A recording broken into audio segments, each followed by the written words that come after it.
Good morning, everyone. It's great to be here with you on MLK Sunday and as your primary contact for the Central East region. This morning, I find myself reflecting on the interfaith visionary that Dr. King was and the lengths he went to use nonviolent interfaith approaches to civil disobedience and in protests, to the point that he was labeled an extremist by the United States government. He was committed to interfaith cooperation. And thinking about this, I want to explore the Interfaith Center within Unitarian Universalism today with you, and starting with some storytelling. My pluralist journey expanded in 2009 when I was hired as a director of youth programs at the UU Church of Arlington in Virginia. Even though I was and still consider myself a Muslim, except now I'm a Unitarian Universalist Muslim. I dove head first into work learning about UUism, mostly from middle and high school teenagers. At the same time, I remember visiting my Pakistani Muslim parents in that first month I was hired and witnessing a complete parental freak out. Why? Because my younger brother had Googled UUs only to stumble upon websites declaring it was a cult. Unknown to me, he had convinced my parents I had been hired by a cult. To some degree, I don't even think my brother cared if I had joined a cult. He just enjoyed watching my parents freak out. It turned out to be a blessing in disguise, because I was finally able to sit with my family and talk to them about why I really liked working in a UU community. And 4 years later, seeing their surprise at the fact that I was serious about it.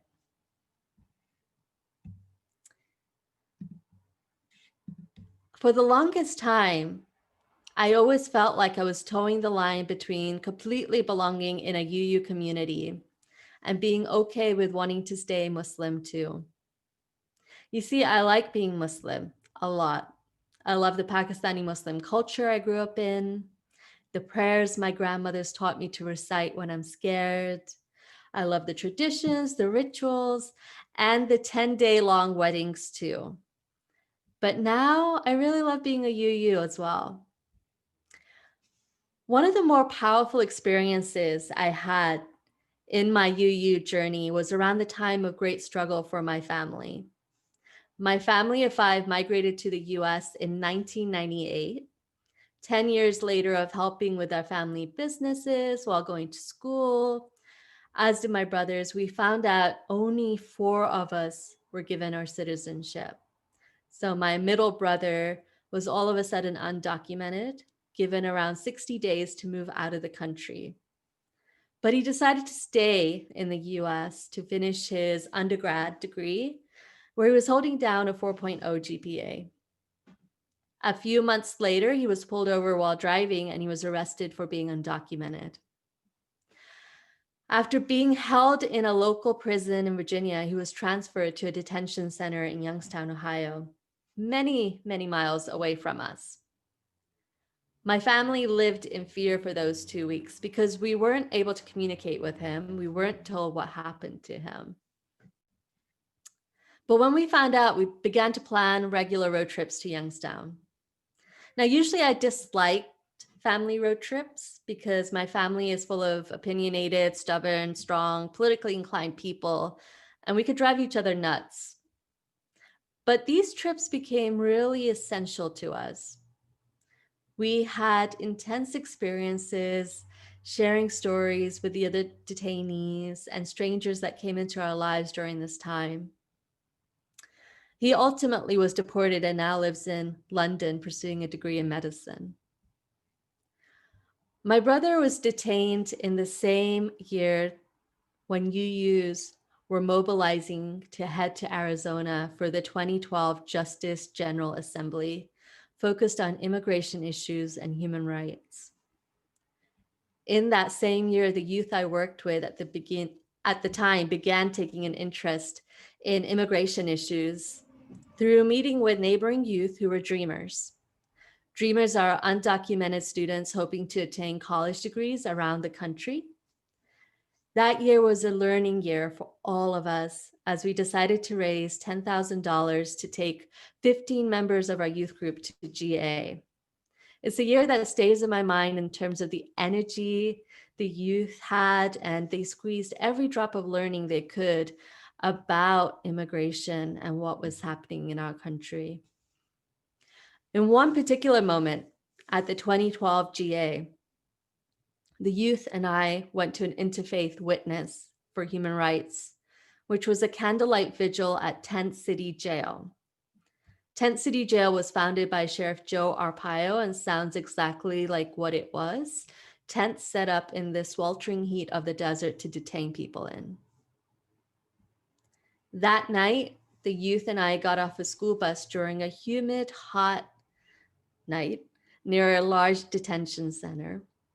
It was a large, sprawling building where some of the undocumented people were being kept until being moved out into the tents. And as we joined the other UUs holding vigil, people began singing.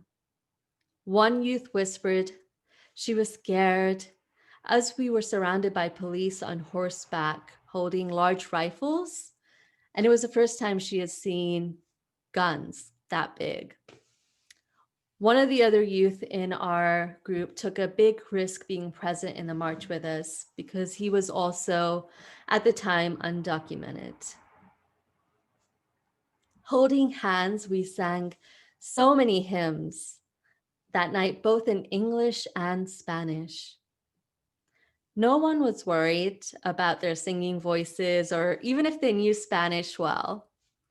We sang On the Side of Love, This Little Light of Mine, Guide My Feet, There is a River, and my favorite hymn, There is More Love Somewhere.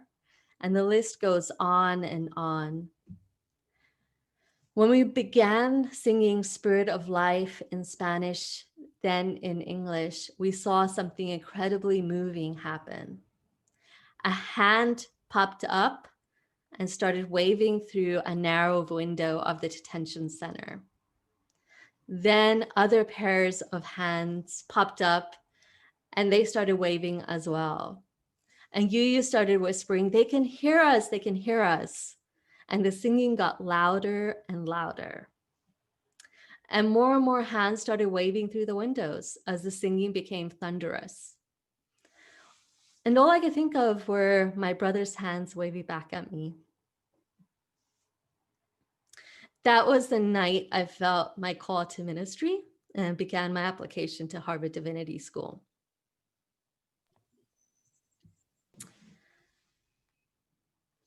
I didn't have the courage to say I'm a UU Muslim openly, not until another GA, the 2016 GA.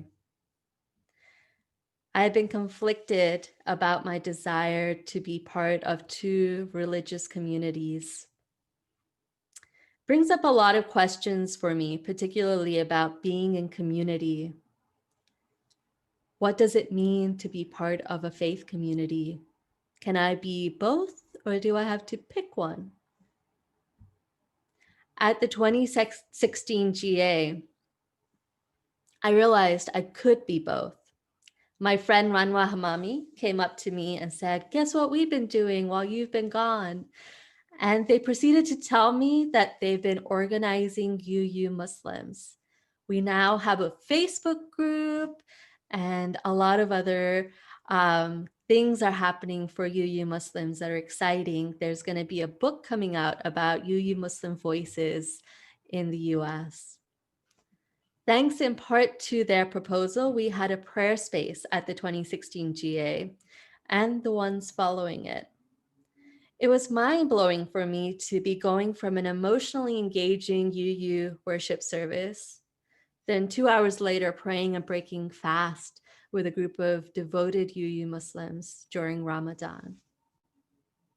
I'm grateful I have a space, a safe space, to express myself within a community of multi-faith UU friends. In even greater news, Ranwa is now an ordained UU Muslim minister and works for the UU Justice Ministry of California as their executive director. In writing about why he is a UU Hindu minister, Reverend Abi Janamanji shared in an article titled Faith in the Borderland. As a minister, I share my own religious journey, not because it is more important than anyone else's, but because it is part of building and sustaining relationships.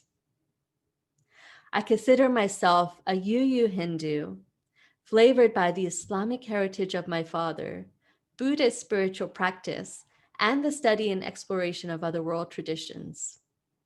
My Unitarian Universalism helps me be a better Hindu, a better human being. It celebrates my identity as a religious hybrid and a theological crossbreed. A 2009 Pew Research Center poll titled "Many Americans Mix Multiple Faiths" found that Americans are increasingly blending their religious beliefs with more than one religion, entering into more interfaith marriages or relationships, and attending worship services of more than one faith community. And that trend is increasing even more during this time of pandemic when there are so many virtual options to worship services that people can attend. It also found that interfaith marriages and families are on the rise in the US. Following in Reverend Janamanji's steps, I share my story because it's part of building and sustaining relationships here today with you all, to give voice to people who identify as multi-faith and those in interfaith families.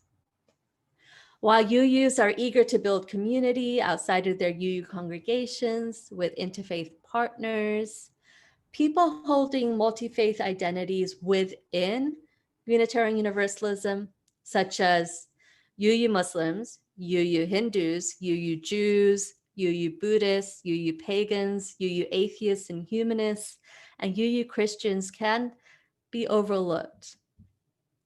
So I ask you, how could engaging people who identify as multi-faith and interfaith in this congregation help us to understand what it means to be a Unitarian Universalist today?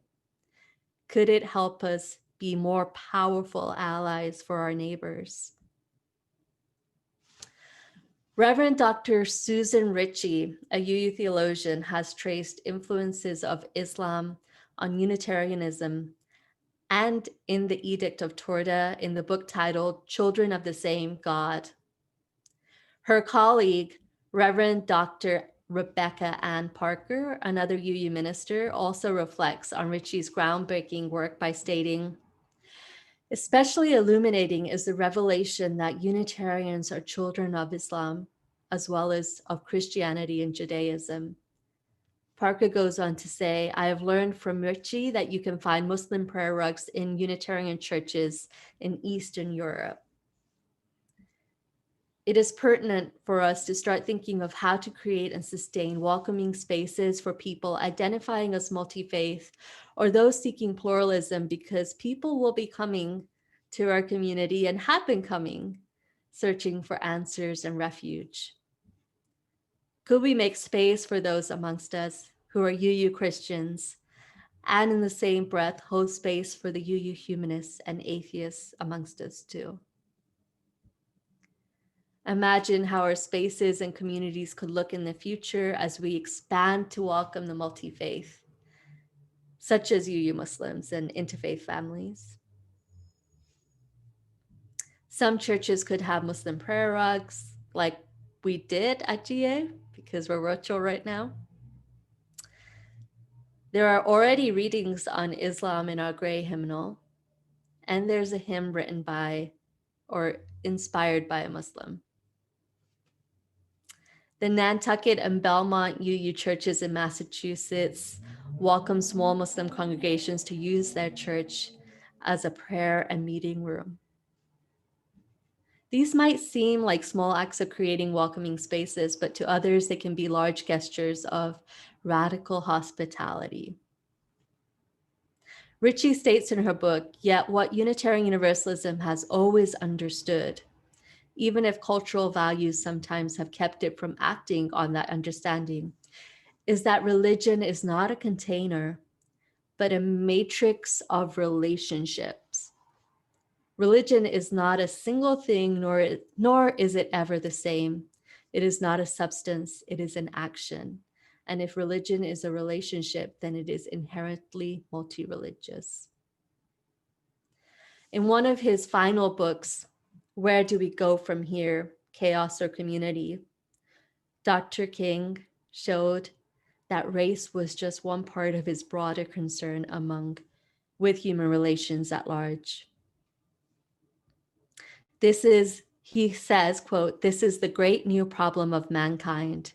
We have inherited a great world house in which we have to live together, Black and white, Easterner and Westerner, Gentile and Jew, Catholic and Protestant, Muslim and Hindu, because we can never live apart again. We must learn somehow to live with each other in peace. To build and sustain relationships means you have to be willing to witness and stand in solidarity, grounded in a theology of love, which is vital to Unitarian Universalism. Even if it means you may only see a small, worn hand waving back at you from a window, witnessing and loving you back. This dream, a dream and vision of solidarity and love, gives me hope in my faith. Amen.